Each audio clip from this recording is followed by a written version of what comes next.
Older people with dementia can often have moments of dysregulation, of distress, of confusion. And music can really help emotionally regulate those feelings. Particularly, for example, pieces of music from earlier in life that have positive memories associated with them. We all do it. When we're feeling perhaps a bit stressed, we put on relaxing music. If we want to get up and go in the morning, we may put on high energy music. And of course, people who, for example, jogging, you often see them with headphones on, because music can have a direct physical impact on the body through the hormones that are released through different kinds of music. So we can energize ourselves with lively music. We can calm ourselves with calming music. The beat of the music and the tone of the music literally has a physical effect on our bodies. The music has been very, very, very beneficial to residents. I recently just done Namaste care training.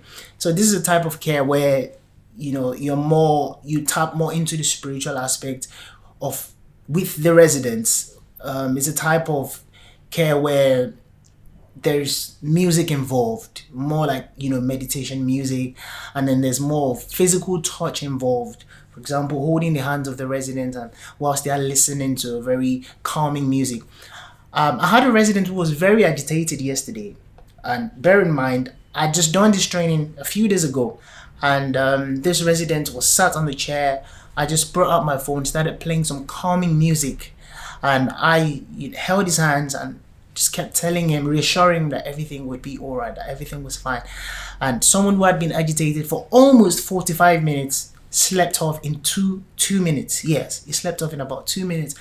And so these are just few examples of the tremendous effect and the power of music. When people are calm and relaxed, they're much more likely to be able to do everyday tasks, for example, than when they're upset or angry or confused. I guess it's partly a distraction, but partly also we know that listening to music you like kind of releases hormones that make you feel better about yourself. Something that carers can do in their daily care of a resident in a care home is sing with them. It doesn't have to be formal, it can be really informal. Perhaps getting dressed, something that some older people find quite distressing, or getting washed. Instead of instructing the person, right now we're going to get dressed, instead they can introduce it with a gentle song. It could perhaps be the words set to a well-known tune that both of you would know, or it could just be made up on the spot. That can really help. Instead of using words, the person often really responds to a musical instruction rather than a verbal instruction.